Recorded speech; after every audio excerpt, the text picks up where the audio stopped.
Okay, good evening, everybody, and welcome to TFC. It's the Open Mic, Season 3, Episode 22. If you can't remember who I am, I'm TSM. Anyway, not to worry. Let's see who we got at the moment so far. Got Hefe. How are you, buddy? Oh, doing pretty well. And yourself? Welcome back. Thanks, mate. Thanks. Yeah, it's been a bit interesting. I tried to get back last week, but I really just didn't get home in time and that sort of stuff. So, and then obviously by the time I got home as well, then I looked at my my game, which was in a reasonable state, thanks to my brother. But you know, you can only do so much when you're trying to help somebody else out, and it needed a lot of work. So, had to watch a lot of videos from YouTube and catch up on the TFC shows and that sort of stuff, and do a bit of admin myself. So it took about a week to square myself away. But apart from that, yeah, thanks, mate. That's good. Venom, how are you, mate? I am okay, I guess. Oh, you're okay, you guess. Life in general. Oh, happy I'm back. Well, I don't know if I'm going to make much difference, but I'm catching up on all the shows. It's been very interesting, I have to say. Hello. We've got Judge Steve in there as well. Hello, buddy. Good evening. Hi, welcome, mate. Thanks for coming on. And Jim, how are you, bud? Just popped in there. Is your mic on there, Jim? Not sure if it is, mate. I can try turning mine up if not. Hello, can you hear me? Yep, got you now, mate. Yeah, no problem at all. Welcome. Oh, there we go. All's good. All's good. Let me just paste the link into the chat, just the live chat there. Right, we're on and running. So, yeah, so we're just hitting now, obviously, the halfway point of the year. I wish I could sort of like go back to January and look at the start of the year, and obviously when GDR first came on and said what was going to happen throughout this year, because we've sort of got to the halfway point now. I think the direction has sort of slid down an avenue that maybe it shouldn't have. Would you agree? Oh, yeah. Yeah, it's gotten slightly out of hand. Slightly off canter. Yeah. Yeah. I would agree. Anyway, let's run through what we got this week on the releases and that sort of stuff, and then we'll sort of like we'll fix ourselves onto some items and skim over some others. So the patch notes for this week, basically 3 events are out. Skyfire Elite campaign. There are a couple of nice things in there for those that haven't got enough tokens to do some updates for their Skyfires. You can go and grab some more. Obviously, there are a couple of different versions of UAVs if you haven't got the latest one on. The latest one being a few months old now, but you still might want to do those updates. So, you know, that's not the best campaign of all if you're up to speed, because you're not going to get anything out of it. However, the Hidden Depth campaign is very handy. In the last run there, they've got a nice token which you can pick up, which is a generic token for that for those fleets. So you don't actually have to use it for your subs. You can use it again for the up and coming new assault ships that are going to be required. Hunter Games is out there as well. If you want to do proto hunters and that sort of stuff, you know, I'm not particularly keen on that fleet, to be honest. But just be aware with the Hunter campaign, the tokens are for the Hunter only. It's not... Yeah, they are. Yeah, they never used to be, but they are now. So you really must click on the. I'm clicking on the link here now. So the Hidden Depths campaign, which I've got up, which is not. There's no different to it, but the good thing about it is price pack 4, as it says there, you get the 1-day skirmisher class, skirmisher class build tokens ×3, and it's a generic skirmisher class build token. Whereas, like you said there, unfortunately, the other one is specific. Although it even says on it as well, you can get a chance.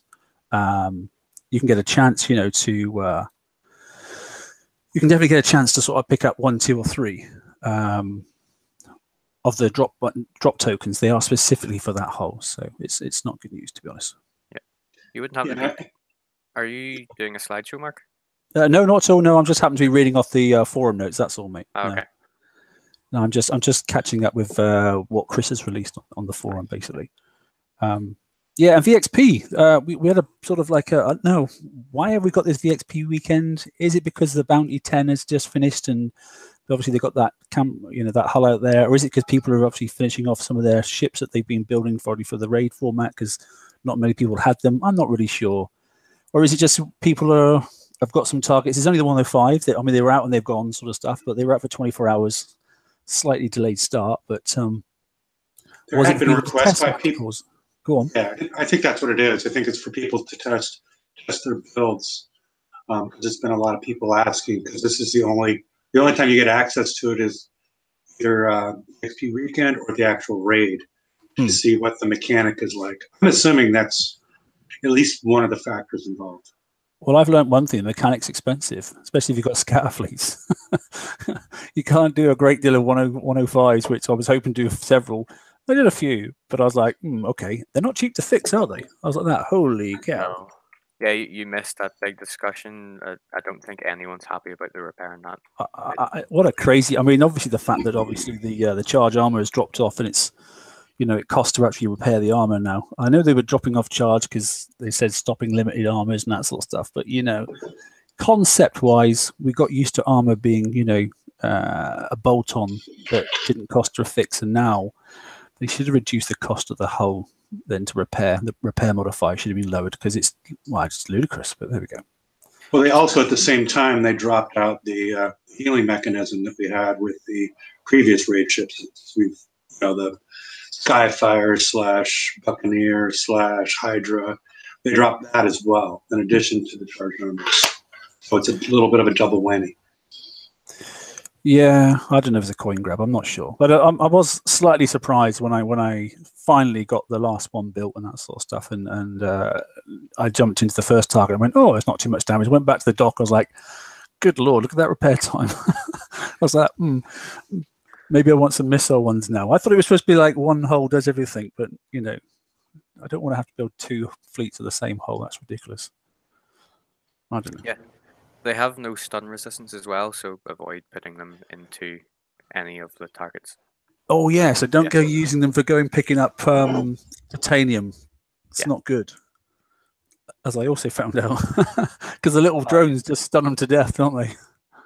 I was hoping to get it before you made that mistake. Yeah. No, I didn't know. I made it firsthand, as you always do. The best mistakes are always found live, aren't they? So yeah, I found that one out as I went in and went, they're not moving. Why are they getting stunned? And I went back and looked at the stats, and then I went, that's the reason. So yeah, learn the hard way. Oh, hey, George is in. Sorry, I'm glancing across to the other screen. Hey, George, how you doing, mate? Hi, welcome back, Mark. How you doing? Yeah, all's good, mate. All's good. And Ren, hello, buddy. Hey, I just joined in to say hi, Mark. Welcome back. Thanks, mate. Thanks very much. Who killed the game? What's happened? Good gosh. I don't know, man. The mana core, I caught that tail end of that right there with the repair times and stuff, and I don't know that it's just the armor. I mean, the repair modifier in the armor, I think, is Hefe would know. It's worse than the hull, correct? Yes. Or is it better? It's worse than the hull, so which makes it, overall, the overall repair modifier goes up.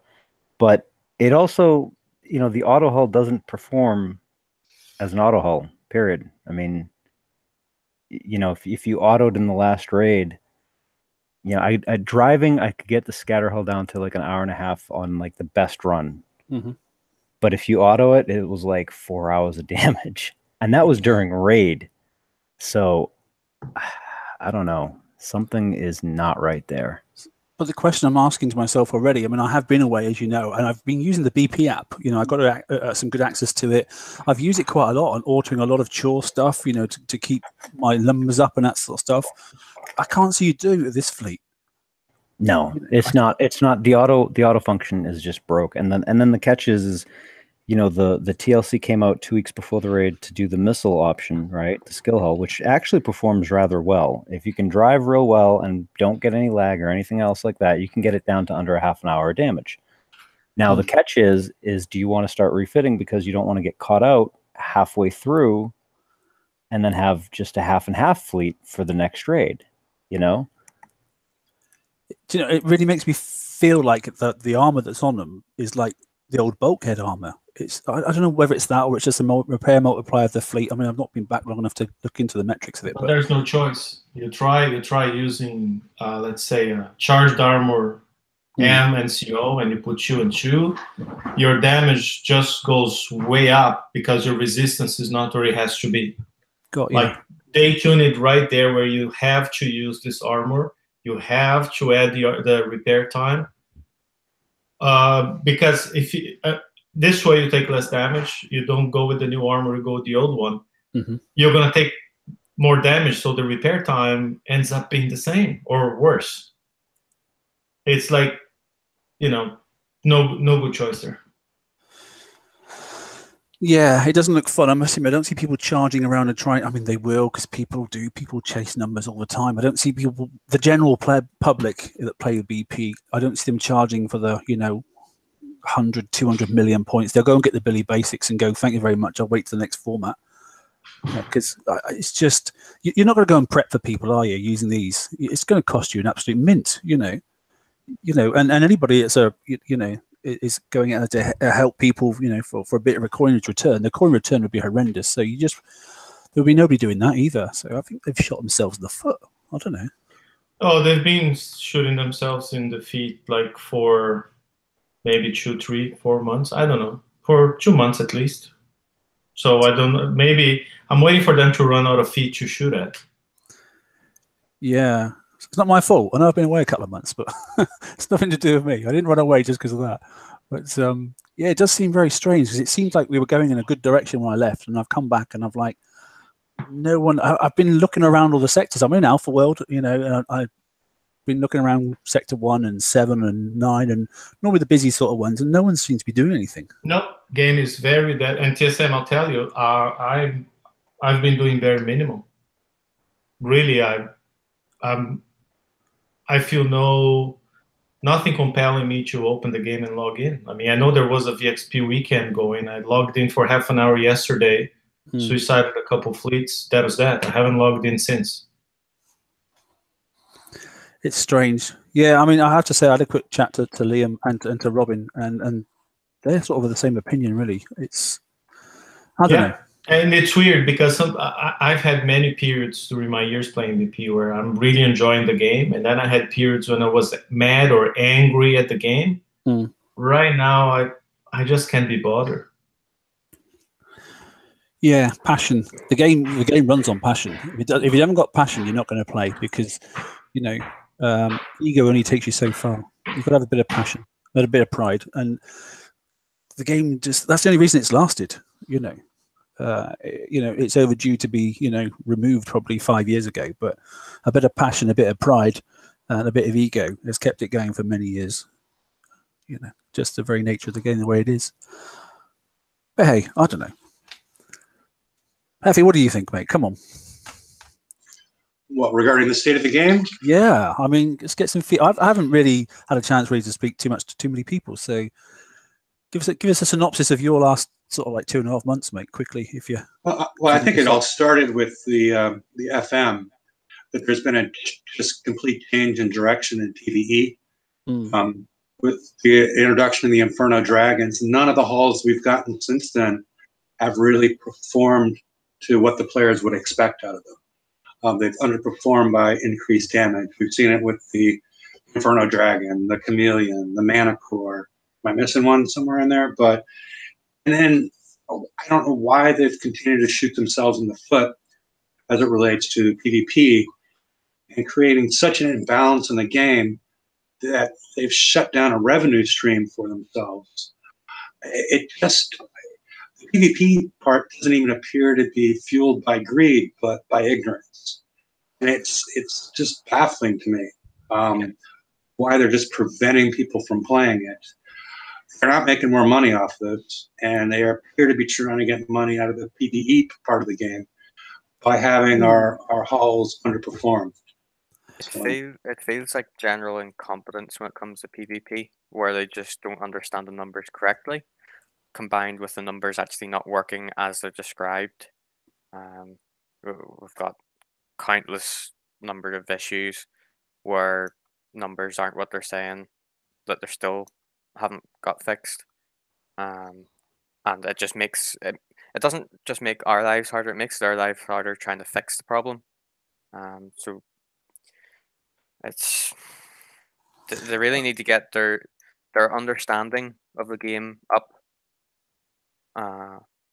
because it's just affecting us dramatically. Like to get anyone to hit a base now, the defender has to take the turrets out. If nobody's going to hit them with all the turrets in, it's just not possible. See, now, to me, there's two revenues to the game, isn't there? There's the PvE side and the PvP side. Now, the PvE side is virtually guaranteed for them by representation of numbers that play, representation of numbers that players that want to get the current fleets to do the chores easy. So that's almost a given. They can almost compute that and work forward a month in ahead. The thing they can't work out is how many people want to PvP and what makes PvPing fun, because that's a personal choice. PvE is not. PvE is simply a chore. We support on the page as much as we can to make it as easy for as many people as possible to get those chores out of the way so they can go and have some fun. Take the fun away, then what do? You don't log in, do you? Exactly. Isn't that the case? So whatever they need to do to fix it, because it's definitely, and I've already been back a few days, and I've, like I say, I've looked around the whole of Alpha World. I'm about to port out and go somewhere else. I'm not quite sure where, but I'm not quite sure what for either, to be honest. Because if there's no PvP, there's no fun in hitting an 85 on auto again and again and again just to get some titanium up to go and put another thing in your base for a base that no one's hitting. So what am I doing it for? I'm not quite sure what I'm doing or why. I made the active choice not to put all of my turrets in just so people actually have something to hit. Otherwise, they're just going to be sitting there doing nothing. Yeah, I mean, they'll have their own figures. I get that, but just by the visual of what I've looked at, you know, and I did have a look at the obviously the previous show, showing that all the sectors with like no activity going on, that sort of stuff, you know. But if that's hitting them in the pocket, they've got to make a decision. Surely, do they go for A, let's make a change, let's hope the players put up with it, or B, let's revert back, give them their money back, and then just go down a completely fresh avenue and admit that we were wrong? Well, I think we have a problem at the moment of they messed up so badly with overdamage that anything they're doing now, they're having to take a lot of care not to make a huge mistake again. But time's money. Yeah. Time is money, and I don't see any hitting, you know. The longer they take, the more people are just walking off. Yeah, I mean, I don't see anybody coining a manta repair ever. So I've just slow repaired mine. I've just left it go all day to do it. You know, I'm doing the certain things I can. I'm certainly not hitting 117s with my, you know, my FM fleet because they're ridiculous. So I'm splitting them up and doing little targets and lots of them because it's free. Because it seems to be all about return. They want income off of everything you build, which is frustrating to say the least. But anyway, well, you know, they've tried to monetize everything from, you know, PvP to chores. So I don't know what the end game is, but I know fun isn't the end game right now. Yeah.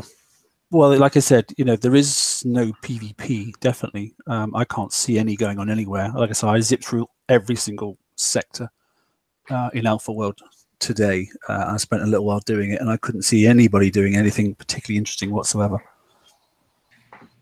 I couldn't even see many people hitting the 105s out of all interest, to be honest. When I first got you're going to have a laugh. I just loaded the game, right? And some random people in sector just said, I don't know this guy, but just said, I wish the game was balanced. Boring as shit right now. Just a random guy on comments. The first message I see when I log into the game, and it tells you that's the overall mood. Yeah, interesting, mate. Not a good week back. You know, I thought it'd be back and things had been in a good place, but it doesn't seem to be the situation. Hey, I hope they fix it quick, and you know, I'll talk to some people if I can, and if they want to listen, and maybe I'll ask some questions. I don't know. I can only ask. If they want to give me any answers, that's fine, but I can only ask the questions, which I will do. Anyway, there's been a few issues this week, hasn't there? FM prize redemptions. Bear in mind that obviously May was a 5-week month, and I think basically the concern about that has had a knock-on effect in the FM from what I can tell. There has been a statement put out. Chris did put a statement out on the forums. I don't know if people have seen it, but I'll just quickly try to share my screen, but I don't think I can. No, the screen share's not working on this version for some reason. I don't know why. Anyway, what has he got to say for himself? He says here basically there's a limit to how many of a limited item you can redeem per week, and there's also a limit of how many you can redeem per month, i.e. Mostly there's a 4-week monthly cycle. with a certain limit per week. Basically, if you redeem two of each of these items in the first week, then you hit the limit and that's it. It's a 5-week month basically, so we'd already hit the limit by the time we'd sort of like got into the last week. So it seems like that's half the problem why people can't redeem more than 1 or 2 items in some of the items in the FM. So that's not very helpful. Particularly things like the X and M armor, because obviously if people are building those FM fleets, then they don't want to destroy their old FM fleets because they're still having to use them, but you want to be building the new ones as well, which then you need twice as much armor, really, basically, don't you? So that's a bit of a frustration. Is anybody else struggling with FM, by the way, out of interest? Is anybody actually managed to smash up the 117s? I do 5 or 6 of them before docking for repairs, so I'm okay with it. I just did 5 one night and 5 the night after until I get everything. Yeah, I auto them now. I mean, I can drive them and get them for under an hour, but I just auto them now. Okay.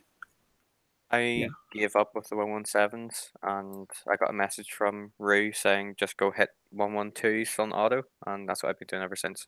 You kind of really? You'll get most of the FM done in 1 repair, so it isn't too bad. I haven't figured out the 112 to this day. I just, like, every time I try it, I take more damage than I take on the 117. Full of rockets, isn't it? Yep. Yeah, and then they brought out that new, I saw there's new explosive damage special, but it reduces the range on it as well, doesn't it? So it gives you more explosive protection, it increases the output, but obviously it reduces the range considerably. I use that one, Mark, and it works better than the long range special. Yeah, it's a trade-off, isn't it? I think. Yeah, the trade-off. But I think it must put your resistances up into the high 90s, which is going to make a huge difference. Probably at about another 1 million or something like that per hull, I'm guessing. Because those last couple of point-something percentages up in the high 90s makes a massive difference. But yeah, I tried 117 and I just went, I don't think so. So I gave up on that, to be honest, and went back to using. I was on the 111s. That's still about, isn't it? And I was using my old, Zeloses and freaking mortar chuckers. So while my other ships were repairing, and then I split them up and put into 4 separate ones. But hitting the little 89, I think it is, or something like that. So I'm a bit behind on FM, obviously, because I've not been here. But yeah, I was quite sort of like disappointed that the flagship isn't out yet. I'm not sure when that's coming. They said it was going to be somewhere in this raid cycle, so my guess it's going to be in July. That's just a guess. Yeah, it's a weird world. Even that's uncertain because we've now got dubs that we need 4 ships for. Yeah, so eventually... only 2, right? They're not going to release the 2 corners and probably not the 2 ships for those 2 corners anytime soon, my guess. So the Assuming Dragons are finished, or they should be finished, because they're sort of like doing a lot of deals at the moment, aren't they? Very expensive ones. It was like $260 or something they were offering for a fleet of dragons. That's a joke. I mean, come on. I mean, what? 200? I was like, you're having a giraffe, aren't you? You know what? I would love to know if anyone bought that deal. $260 for 4 Inferno Dragons to do FM. I never coined FM in my life, so I don't know. I think you must be nuts. You went out and bought that fleet. I don't know. I don't. People do things though, don't they? In this game, we're always shocked sometimes by the things that some people do. And maybe we shouldn't be, because that's why the game's still going. I don't know. When people go and get themselves like 2 billion points in a raid that you only need like 200,000 to get everything, I never quite get it sometimes. But then they justify it by saying, "Oh, I've been helping everybody else." That's a hell of a lot of help, But I don't know. So yeah, but somebody will have bought it without a doubt.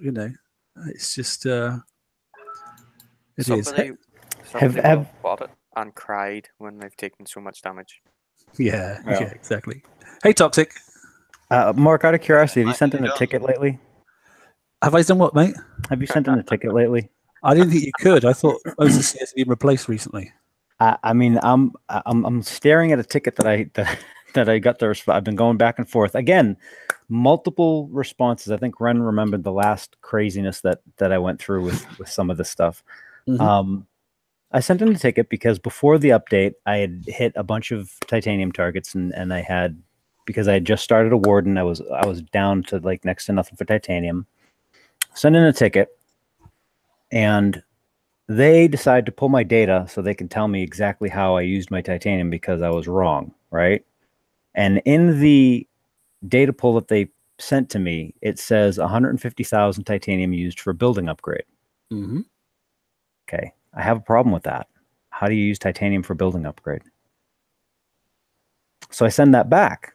I go, hey, just out of curiosity, what's going on? Like, because I'm looking at the timestamps. I need to know what time. You didn't give me a context for what those timestamps are. You just sent me the timestamps and what happened, and what exactly is the titanium used for what building exactly?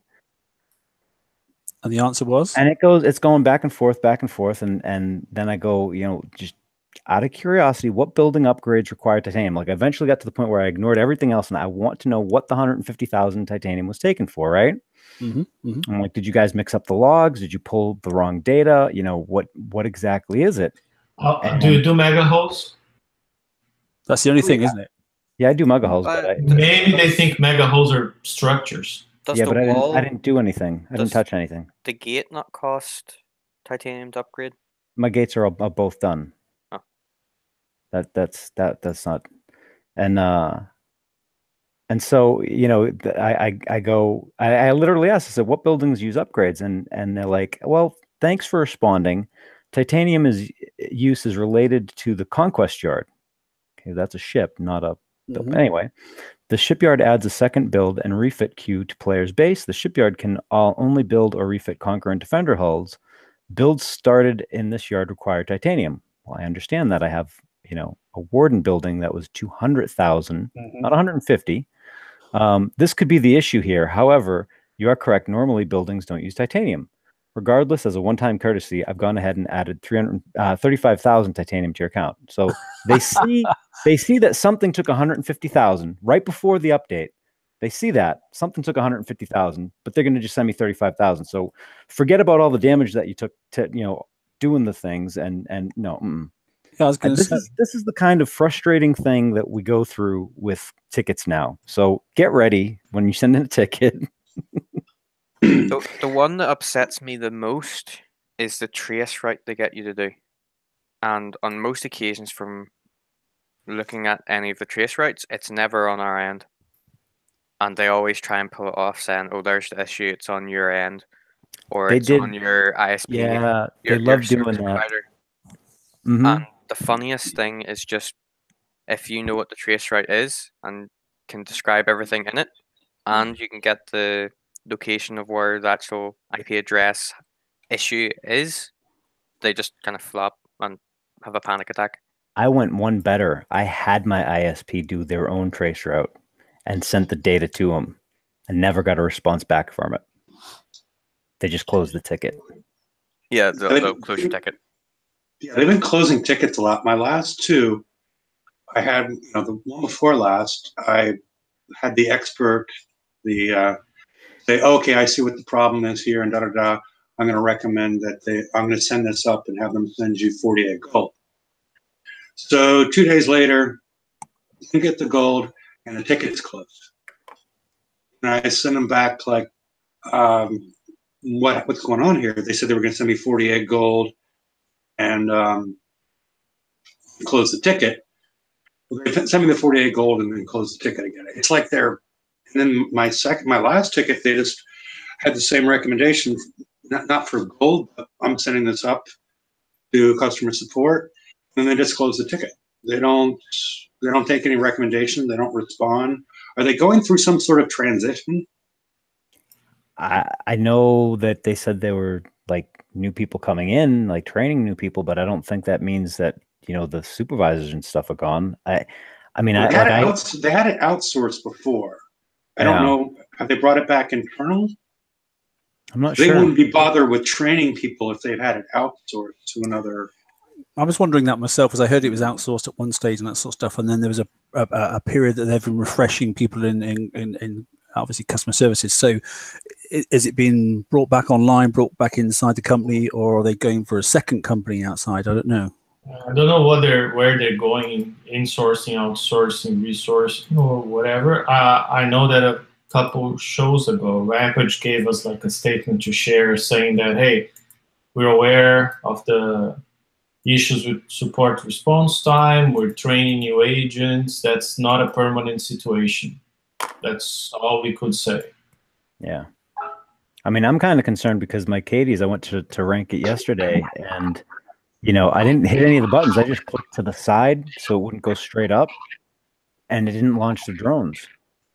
I lost the Katie's. I mean, that's a day and 12-hour repair, and the guy, the expert was like, man, I'm sending this up. I'm going to, the max that I can recommend is 50 gold, but I'm sending 50 gold, and, I'm going to recommend 50 gold, and then to review the ticket. I can almost guarantee you that it's going to get closed once I get the 50 gold, and that's it. Don't get me started on those funky holes, all right? I can actually replicate everything now, and I know how to correct it too. That's how aggravated I was yesterday. I figured out what was going on and how to correct it, and I'm just waiting. I'm just waiting for CS to respond so I can see what dumbass answer I get. And the weirdest thing is too is when it happens, you lose your speed as well. So if the Katie's is like, yeah, my Katie's is faster than my mana cores. So if I don't touch anything and I let the drones launch, the Katie's is faster than the mana cores. If I start and I make it so it doesn't launch the drones, it has no speed. My mana cores are faster. If I correct it midway through, you'll see the Katie's speed up and go faster than the mana cores. So something is really broken because it's not just the drones. And I'm just waiting now because I'm really tired of playing this game and finding and fixing crap. It's not my game, It is weird, I must admit. Hey, look, we've had a couple of people pop in, which is good news. Toxic, how you doing, buddy? You're not bad at all yourself. Yeah, good to talk to you, man. It's been a while. Good to have the monkey off your back on it. And look, we've got G Daddy as well. Hey, buddy. Hey, TSM. Hey, guys. Welcome How are back. you, bro? Are you still playing? I didn't realize you were. Yeah. You mad fool. I'll never stop playing. Yeah, I know. Everyone has their moments, don't they? Put it down, pick it back up again. I know, it's frustrating. It's the game we all love to hate. Oh, Mark, while you were away, did you see that the BP professor quit? Larry, yeah, what a shame. Yeah. Yeah, I was. How frustrating. And I don't think I think it was a quit through frustration, was it not? More than like I've got a different thing in my life to do. I think it's more frustration. Yep. Not getting any. He said he wasn't having fun anymore, so he decided to quit. Well, I can sort of understand. Well, I can. Yeah, I think the Manticore and the last raid was the last straw for him. I mean, let's place it. I mean, I've you've got a very low ID, but I mean, mine's in the sub 1 million, that sort of stuff. And I used to listen to Larry when I was an absolute noob, and I still am. But I mean, when I first started playing this, and it was always Blackwater days and that sort of stuff. And the first person I ever heard do anything online was obviously Larry and that sort of stuff. So. Okay, shut up! I gotta share my screen right now.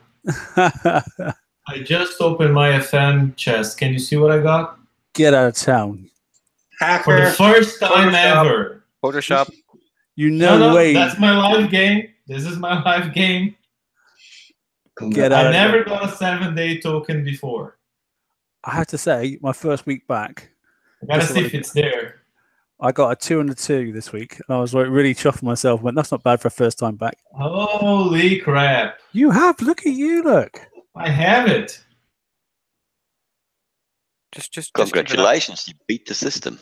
Damn hacker. Yeah, like eventually, right? That's nut size. Well, at least you got something this week. You better go and get a lottery ticket as well, mate. Flipping heck. That's good. And actually, I saw, who was it? It was Rob, wasn't it?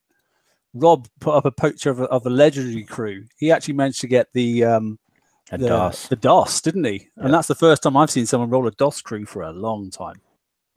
Last one I rolled was about 2.5 years ago. Yeah, I didn't think you could get DOS crews anymore. But yeah, he posted up. I was like, that flipping it, you're joking. I mean, I've seen plenty of people get demo squads and that sort of stuff. That's not so hard, but a DOS crew. No. So that's 2 unicorns today. It's actually, it seems like it's getting a little bit harder to roll demos now too over the last like month or two. I used to roll them all the time.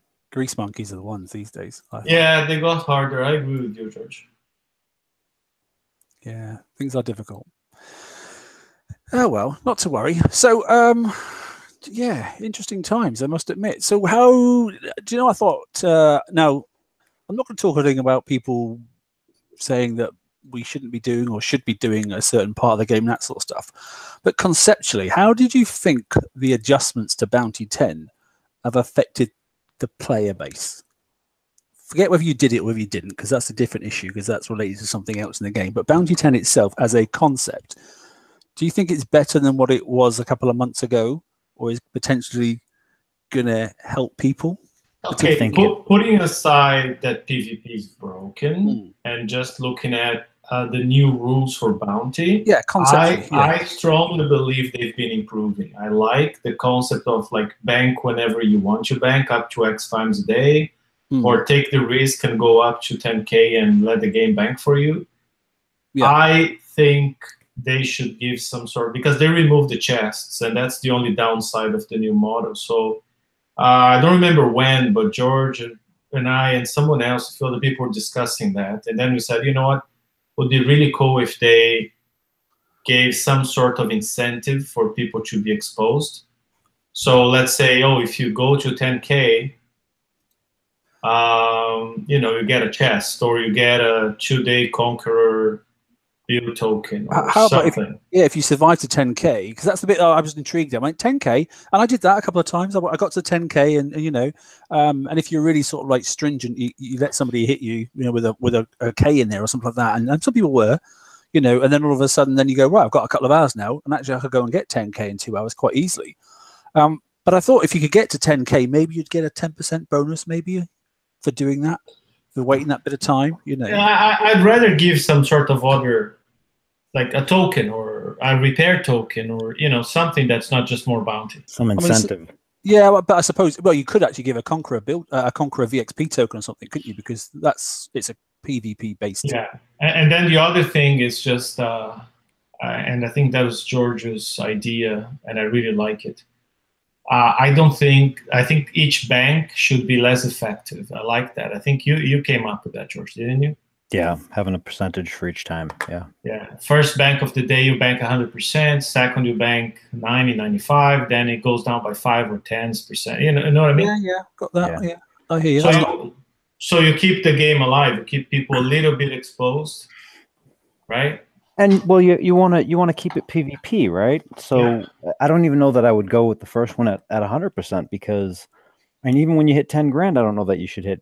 You know, you should bank all of it. I think the 10K, because of the risk inherent to it, should be a full bank. Yeah, maybe. Yeah, well, but I mean, the catch is that if you don't have, if you have a way for people to get out of being exposed at all, then you're not really having a PvP event. You're kind of gearing it like a PvE event. Except for the fact that during normal PvP, we have much different bubbles. And this allows players to get somewhat assured that they're not going to get hit during that period of time to sleep or work or whatever. Because you only have a maximum of a 4-hour bubble to repair your dock, your fleets, your ship. So if they're going to get hit anyways, what's the point in banking? I mean, it seems like they would have to change some other parts of bounty if you were still going to leave them open to be hit. What do you mean? Because of the 4-hour bubble. Right. I mean, because you can keep on getting hit and hit and hit. Yeah. Right, what is I'm not following. Okay.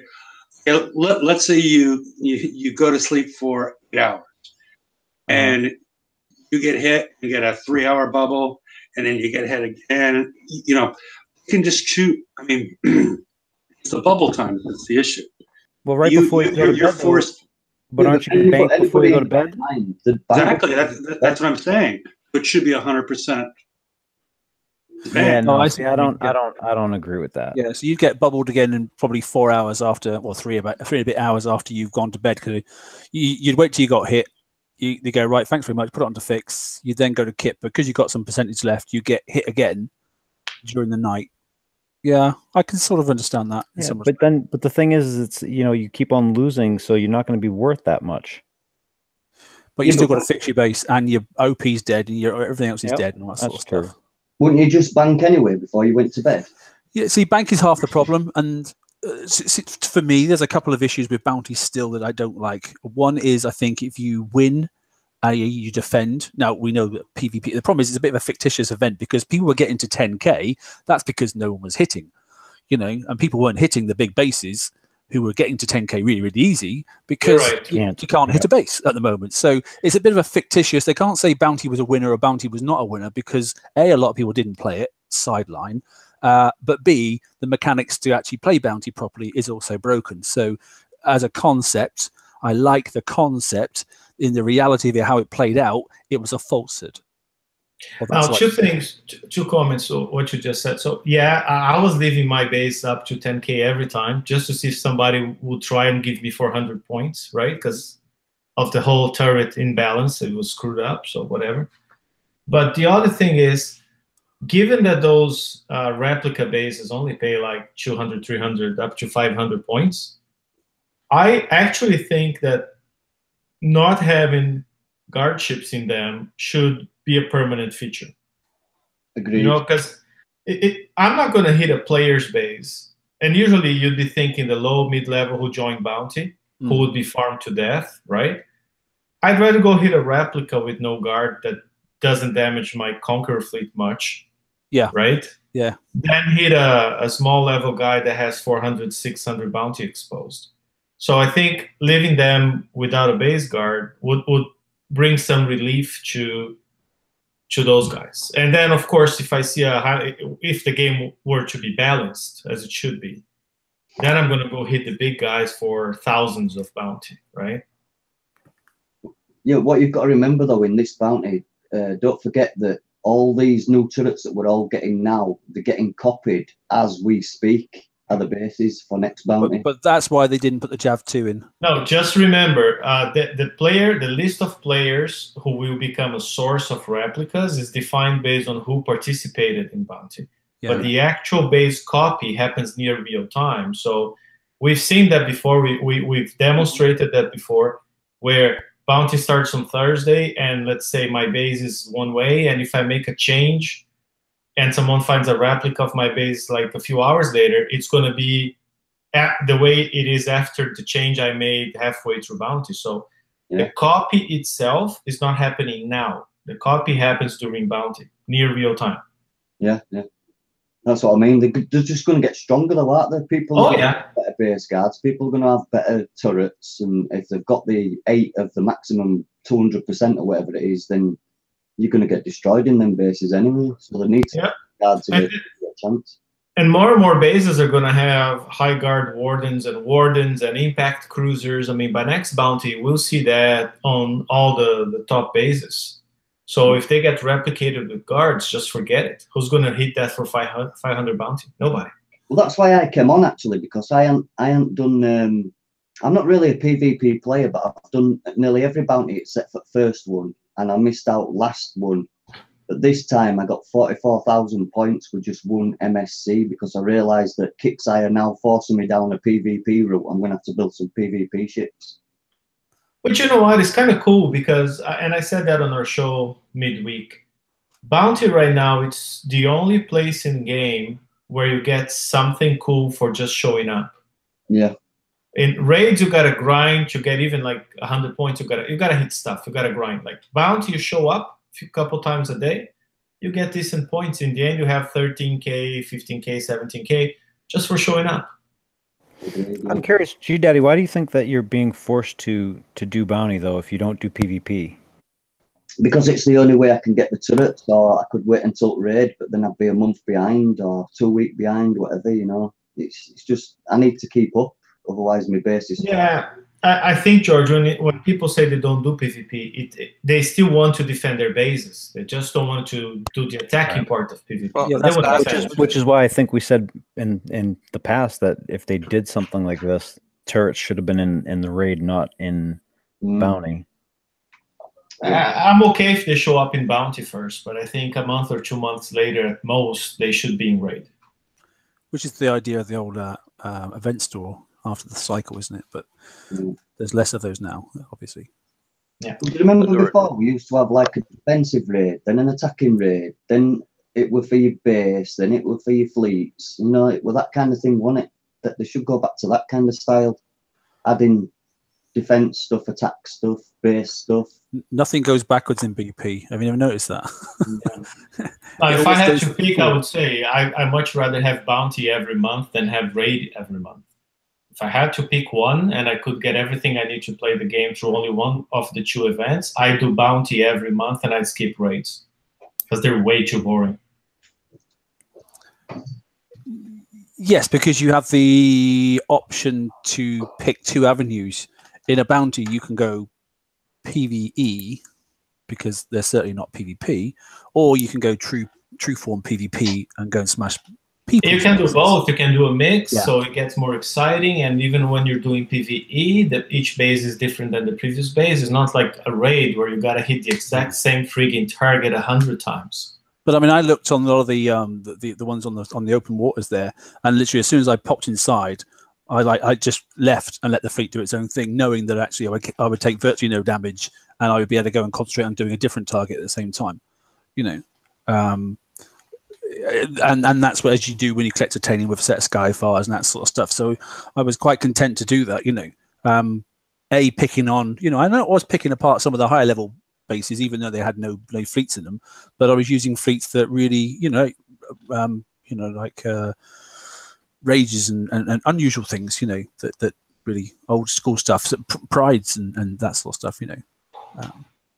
Just because the base is real low level, so but they could still auto a lot of this stuff. So, yeah, but regardless of where you get the tech from, where it'll be bounty or raid, it must be balanced. You know, it's all very well to give the person who participated and gets the most points, to give them something that nobody else has got, but it can't be so overpowered that it throws the whole game out on its backside, you know. I agree, and that's where I think they're drawing the line wrong. And back to what I said a few minutes ago, players who don't PvP still want to defend their bases, and I think Kickside is overlooking that. You know, like I'm okay if they offer conquerors and they offer weapons and specials for said conquerors and all that kind of stuff in bounty only, and they put that in raid 3-4 months later. But I think turrets and defenders should be offered. Okay, it's okay, bounty first, and then a month later maybe put them on raid. So the PvE players, okay, they get farmed for a month. They're always a month behind, but they're not 3, 4, 5 months behind. Well, it's not actually a month, is it? It's only a couple of weeks between bounty and raid. So no, that's why I said 1-2 months. I guess I mean 1-2 raids after. So that gives a month and a half, 2 weeks. I don't know, a month and a half could be okay. But I think the defensive side of PvP should be made more available because players get tired of being farms. Yeah, they do. Right? I mean, one thing is if you get leveled because you don't know how to build a defense. The other thing is like you have no hope in hell because you can do bounty to score 40,000 bounty and get the tools you need to defend. I think for all us that have played for the last 7 years, though, we're all used to living in a bubble. That's evolution, though. Yeah. No, it is. That's evolution in life. Sorry, we've all been there. We have all been there. You know, and hell, free to play is not free to win. Sorry, but it's not. I guess the main difference, someone pointed that out to me the other day. The main difference is like when we were growing up in the game, most players were right there, up there with us, a little bit ahead, you know. But nowadays, if you're a new player, it's an extremely lonely experience. Right, you don't have that feeling of relevance in the game. I mean, nope. We've been harping on that for quite a while as well. You see all the big guys doing amazing things you can't even dream of doing for at least a year, right? And you don't have buddies at the same bracket range, you know, that could be there with you doing similar things. It's very, very lonely. Hey, Ginger, how are you? Buddies at the same bracket range. that could be there with you doing similar things. It's very, very. The heck was that? She got your YouTube on, I do believe. Not me. Does, I think. I think she did, but she'll be back. She was listening on YouTube and obviously then joined the group, so that's okay. The point I was just quickly going to make. So you said about obviously everyone getting up to 10k and bounting, doing their bounties sort of stock. Two things I'd like to see. I think if you manage to successfully defend your base and then you didn't, they didn't get your OP, so they didn't win. I'd like to see you get a 4-hour base repair token, so then basically you could almost fix your base within the time bubble, so that by the time the bubble pops, your base is fixed. That's it. So actually, you've gained something from being the defender, because I mean, there are several, as you've said earlier on, a lot of people that don't really like doing the PvP, but certainly like defending their base, and you get a bit of pride out of keeping somebody out of your base, But on the bounty aspect, you're always penalised, because even if you manage to defend somebody, you've got only that 4-hour window, and your base takes 8 hours to fix, and so you've had it. You've had it then. So I think if you win, you get a 4-hour repair token, and then bang, that's everything. That repairs the whole lot within the 4 hours. Or you get a little tick in the box that lets you go successfully win, and everything gets fixed in 4 hours, so you're ready to go again. And someone can kind of have another go. So the attacker gets another chance. He can go, oh, I can do it better next time. But the defender hasn't got to hang around and go, well, my base is now trashed anyway unless I spend lots of money. The other thing they can do as well is bounty gets to 10k, and actually it's 10.xk. You bank the 10k, but it leaves 10% behind. And every time you bank that 10k, it leaves a percentage behind. So there's always a little drip feed there to say, well, I banked my 10k. I've got the little bonus token, which is what Ren was saying, whether it be a VXP token or a part of a token for something else. So that incentivizes the good player to get up there. But then they drop back down, and somebody that's really, really good can go and win and also steal something off of them as well. I don't know. That's a good idea, but what I would suggest is, I can live with a broken base, but the guard fleet is the thing that, like, unless you've got all the turrets and no one gets in anyway, it's the guard fleet that needs to be repaired. That's what if they'd give you a token that repairs just the defending fleet, nothing else, so you can't use it for, something else that you broke while attacking someone's base, but just your defending fleet, it should be fixed. Yeah, and that's the point. It's in that slot, so there's no reason why you shouldn't be able to go, bang, you won, you didn't get your OP, and then you're back, and everything will be fixed. It should just come up saying you'll be fixed in 4 hours to crack, and feel free to crack on. If you choose then to go out and hit somebody within that 4-hour window, that's your own fault, isn't it? That's tough, isn't it? If you want to go and get your own back, that's the dog eat dog bit of PvP.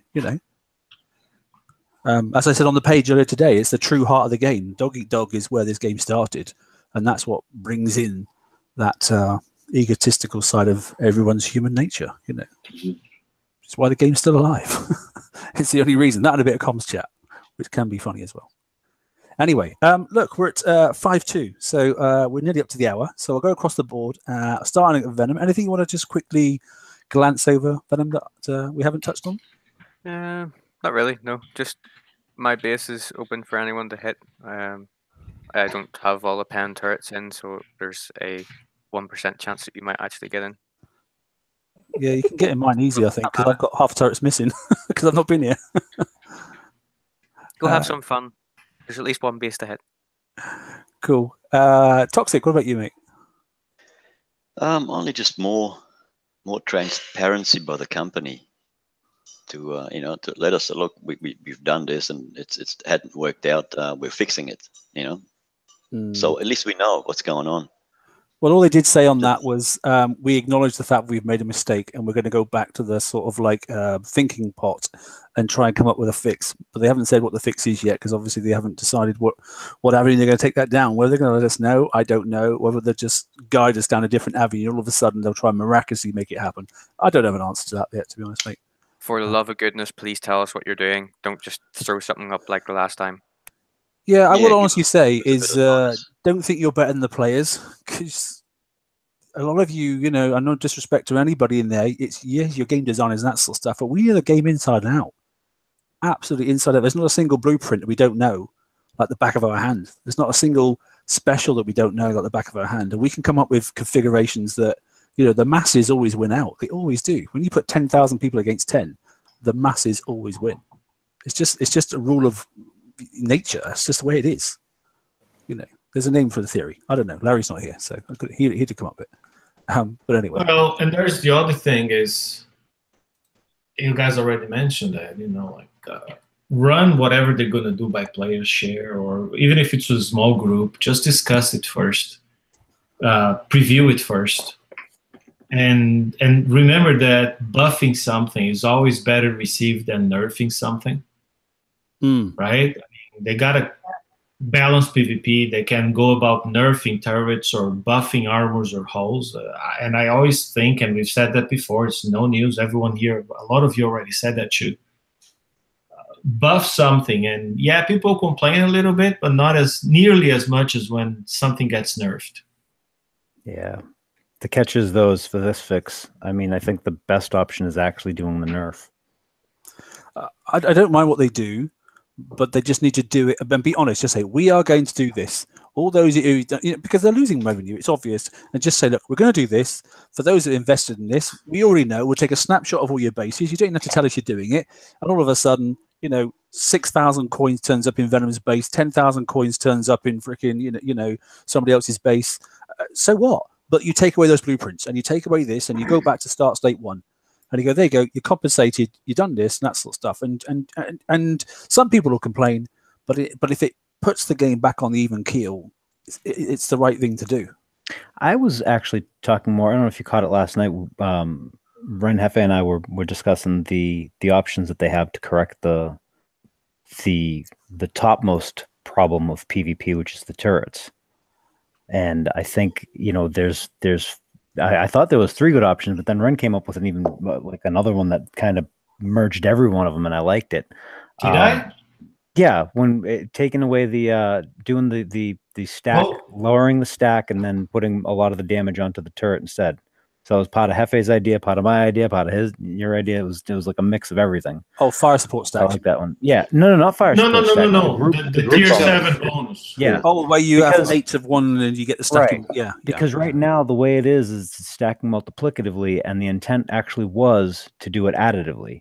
And so, you know, the options are either they figure out how to do it additively, which is likely to, you know, be very tricky and probably will break other crap in the game. They can reduce the damage from 25 to 15%, and that'll come out to about the same.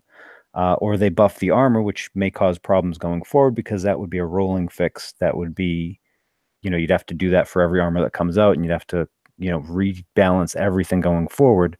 And then what Ren, you know, Hefe was like, just get rid of the group bonus entirely. And then Ren came up with the one that I liked was, you take the stack bonus and just give something like a 2% stack, right? But then you take that damage that should have been on the turret and put it back on the turret, so the turrets are standalone essentially. Yeah, and that is to benefit people, primarily to benefit people who don't have the entire maximum number in that group you can have. The smaller players, yep. Yeah, anyone who missed the bounty, but like somebody who has, I have 3 Howies and 1 blunderbuss. That should still work and should still hurt the attacker a little bit. Versus today, where either you have the whole group of 8, or the attacker is just going to walk through your base and get to your OP. You know what I mean? The main problem is when we start off this game and there was like 16 holes, it's very easy maths to work out. There's 210 holes now. I actually said something like that last night, Mark. I was like, it's not like... Yeah, I mean, it's not like it used to be where you just take, you know, CGS mortars and throw them onto your floating fortress and just go have at, you know? Yeah. Well, but do we really? Because in reality, look at people. I'm going to talk only about PvP. In PvP right now, we have 3 holes that really matter in the Conqueror class, 4 if you consider that flagship, and you have two defenders or 3 maybe that matter. Yeah, but I was talking about the complexity of the gaming code, the making of it. You know, it's a inverted. You know, it's like a funnel, isn't it? It starts at the base, it works up like a tree. It grows out and out and out. Stuff, but having more holes doesn't mean writing more code, because all these holes are a series of data in a table with the attributes of the hole. So they got a code to factor in a certain attribute once, let's say splash, And now all they got to do when they create more and more and more holes is give a value to the splash attribute. Yeah, but I think what Mark's saying is essentially like back then you didn't really need to, wrap your head around a ton of math. Now you got to do that for anything that you build. But they also need to as well, because the complexity of it, like you said, the fact that you can stack 8 of one particular turret in the tier 7 makes it stronger. Well, that math wasn't there a year ago. The fact that you can put fire support in, and then you add that, and then the complexity levels has made it. They made choices that made the game extremely complicated, and just now tuning things will not remove that complexity, because like you're right. Before it was like, okay, here's my ship. I have 2 specials, 6-8 weapons, and 3-4 armors. Go. Yeah. So Matt in chat just said, "I'm a maths major and I'm lost." Right? I mean, two specials. The game started with the best ships having 2 specials, and now the best ships have 6 or 7, I think. Yeah, it's crazy. Oh shit! Stu's here. Whatever they're going to do, they're going to have to do it quickly. Not that they can't drag this out much longer. It's got to have to be done. They have to remember, and you said it earlier, Mark, we know more about the game than most of them do. Yeah, don't be ignorant and don't be arrogant, because we do, and I'm not being ignorant and arrogant. I'm just saying I know what I'm expecting from a blueprint. I've always said that. That's the way I play the game. I'm not one for sitting in and doing tons of maths, but I can look at a blueprint, just look down for the statistics and go, yeah, that's the avenue I'm going. Straight away, I just, I'm an engineer by trade. I know how things work. I know which way it should work. And within 1 or 2 slight little tweaks, I'm bang on the money. What the pause now. I want to hear Ginger. She hasn't said a word. No, I haven't. I'm sorry. I got here late. How you doing? Good. I just didn't want to miss Mark's first show back. I wanted to get on and say hey. How you doing? You okay? You good? Yeah, I'm all right. Excellent. It's not as positive as I was hoping it to be, but it's not my fault, unfortunately. Because you can only deal with the subject you've got, and unfortunately, this subject is not all positive, is it? No, it's not. They started making it too complicated whenever they decided that new players should have what more elite players have. Whenever they started, trying to offer up everything to everyone right away. And now you've got a game that is overflowing with all kinds of add-ons and specials. And half the people playing the game now are people that came in and expect everything all at once, and they don't know what they're doing. And then they complain, and then guys trying to throw everything to them. And now you've got a game that's out of balance. Yeah, that's the only issue with these holes that are offered to you. People go and buy the deals, but they don't understand the mechanics behind how those holes got put together. Exactly. Doesn't help. Doesn't help in the long term. Yes, they get a free fix and it works for this one moment, but all of a sudden then, when it comes down to this time next year, they just look at the hole and go, well, I don't know. It just, It's not only that, though. I mean, like, for an example, my son-in-law's just come back to the game after not playing for a couple of years. I got him back on and showed him how to build and stuff like that. I've got him fleets for FM and things like that now. But he's starting doing his R&D. He tried to do the 89. He got totally blaterated. And next time he logged on, Kixeye had given him a fleet of icebreakers fully sculled.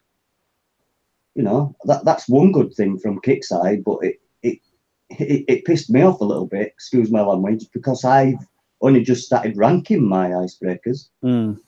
Yeah, that's a good point, too. The game was never meant for everybody to be equal, like you guys touched on a few minutes ago. And I mean, I apologize for missing most of the show, but what I have been listening to the last 15 or 20 minutes, I mean, it all makes sense.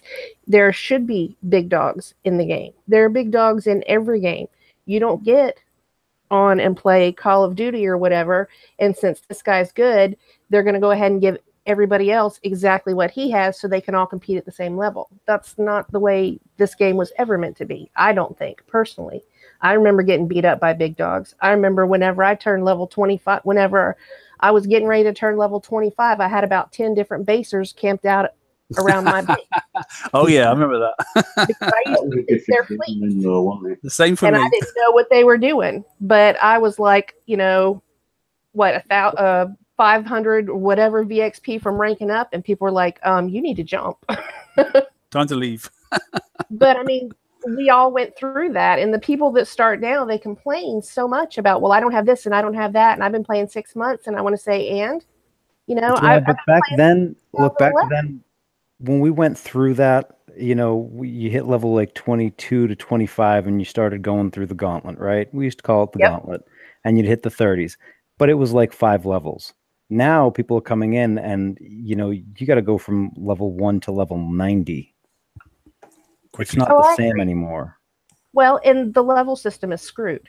I mean, and I know nobody wants to hear that because right now base hitting is hard, you know, and I'll be the first to admit whenever ally points reset right now, I'm looking for level 80s and I try to not hit 70s and 60s and 50s because I really don't feel like as a whole they can compete with even a lousy base fleet right now that isn't getting into the top bases.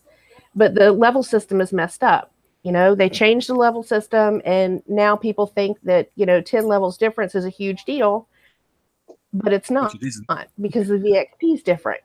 It's all different. It's almost inverted. But I don't. But even still though, even though the levels are not that, you know, it doesn't make that much of a difference. Like it's not they're not as extreme as everyone wants to make it out. But even still though, a level 50 compared to a level like 124, there's a significant difference there. Whereas back in the day, it was, you know, 25 to 30. While there was a significant difference, it wasn't that much. You still had some sort of feeling of relevance.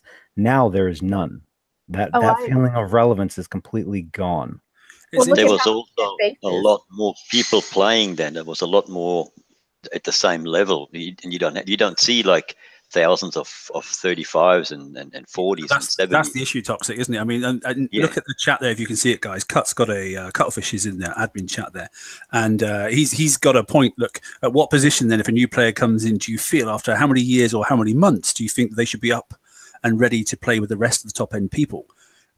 That, in actual fact, in the old days, you never could unless you spent a fortune. You couldn't do it. You could never catch up. It was impossible. But the problem is, there are plenty of people now, particularly when you join an alliance, that sort of stuff, who almost get given the items because it's always nice to have a low level player who can go and stonk a high level player, because that's that ego thing again.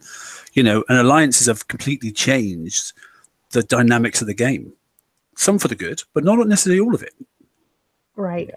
I think that Kixeye would I think that they really should look at the level system again. And that's probably not a very popular opinion, but they should. I shouldn't be allowed to hit a 50. And I know that there are a lot of people that don't agree with that, and that's fine. But, you know, whenever I was coming up in the game and I was a 25, a 26, a 27, I was hitting at the top end of my spectrum. And somebody that taught me to hit bases, that used to tell me I was completely hopeless, by the way, he used to tell me, okay, you're a 26. I better not see you hitting a 21. And it took me a while to learn that, because I was like, well, I don't know if I can hit this one. He said, if you're always hitting below your level, you're building fleets to hit below your level. Yeah. Build fleets. And even if you're dying, you need to be hitting the bases that you want to be able to take and build fleets to take those bases. And there's no way in hell that a legit level 50 base can compete with me. And I have zero ego when it comes to this game. It was beat out of me a long time ago. Trust me, I used to pick big fights with everybody, and I got my ass handed to me for years. But it's the God's honest truth. The 50s, there should be some kind of a differentiation between 50s and 60s and even 70s, because the ones that are going to compete with us at the higher level of the game, even if it's just based on our level number as a whole and not skill, they are not going to have what we have and be able to do what we do.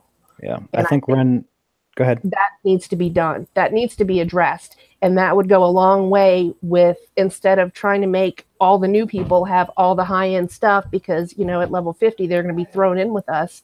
That would go a long way to satisfying that. There's two things. I think Ren and I both, like, about a year and a half, 2 years ago, brought up the whole idea of bumping it up to level 70 or 80, I think we were talking about.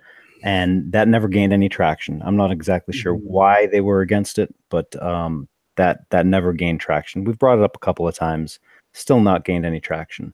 The other aspect to that is, you know, new players have got to start with something. We can't start them at 1, because if they come in and they just can't do anything, you're not going to want to stay. So, you know, one of the things that I had said in the past is, like, start them off at like level 20. Give them a fleet for the FM. Give them a couple of things so they can do the smallest targets on the map for resources, things like that, and they can learn that way. I agree with that. I agree with that. I think those low-level TLC should just give them the next fleet. And get those, those something like that. I mean, just something, something so they can at least so feel they've some learned sort of how relevance. to do the item, and then one of the TLCs they can put a couple of new ones in, how to build a ship, that sort of stuff. Oh, and once you've gone through that mechanic, you win the ship at the end of going through that. I don't know, something like that. I don't know. I mean, they have the game. The game, once it's balanced again, hopefully. I mean, it still has potential. It's just that they're not really spending time on that, and instead they're coming up with crap that we just, Well, we were told they were going to say, let's fix the game first, and then we'll worry about getting fresh people in. They're doing such a good job at fixing the game now. Right. Let's move on. Come on, let's move on. Right, okay. Judge, you got anything you want to close with, mate? I think we covered it all. The turret thing is the thing I'm concerned about right now, and then even after that, even if that's fixed, there's still a problem with PvP. It's still very binary. So that has to get looked at. Even that, like, it's not fixing the turret stacking issue is not going to fix PvP entirely. It's just the biggest issue right now in front of us. Fixing the turrets will only fix PvP for the high-end players who can build all the turrets, max number, and all the top fleets. Everyone else will still be broken because if you're lacking a turret or two, you're dead. Yeah, but I would have thought it'd be really easy if you got a turret that gives another turret a buff, and that turret dies, the buff is gone. Isn't it? I would have thought it wouldn't be that hard to code into the game. No comment. That's very hard, actually.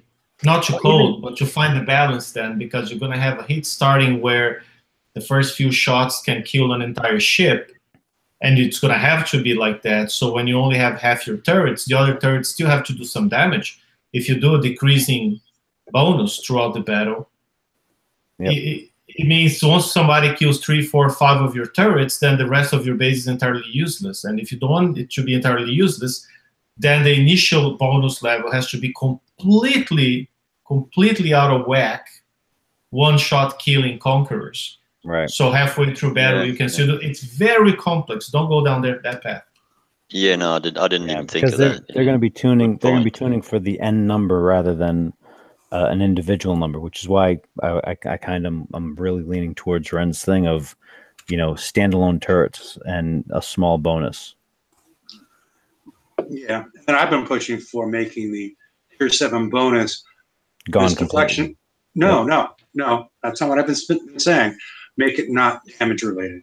Make it reload, splash, range. Oh yeah, range. That's right. I love that idea from Hefe, and he's been saying that on, and I agree every time. And it's either that, or if it's going to stay damage, it has to be something like a 2% bonus per turret. Small, very, very small. They say keep it simple, stupid. Yeah. Yeah. Not easy, but there we go. Blah, blah, blah. Where we go? Of course, Judge, are you still there, mate? Is he still on his mic? Yeah. It's unmuted. Anything you want to close, mate? Anything you got extra that we haven't covered? No, not much to say. Just they need to do the game as good as it's been before. Oh, that would be hard. Yeah, making the game as good as it was before.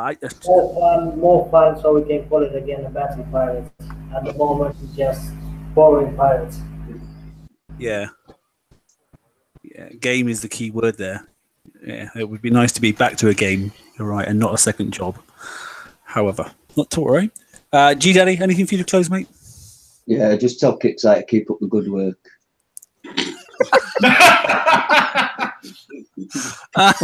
Sorry. Oh no, you've made me laugh then. Anything they can throw at me, I don't care. Me, mate. I just play the game to play the game. Oh dear. That was the line of the show. Yeah. Oh dear.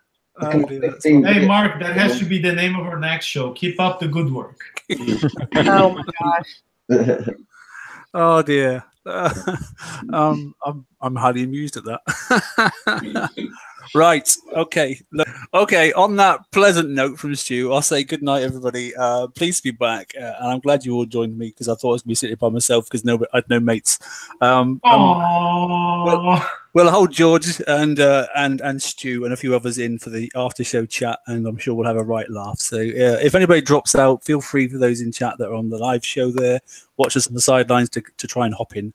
I'm sure it'll go for a few more moments anyway. So thanks all, and we'll speak to you next week. Obviously, when we get the next update, which is going to be all about dubs and that sort of stuff, isn't it? Oh, joys! Oh God! Oh, yeah. We can't wait. Good night, all. Good night, everybody. Night, Guru. Bye.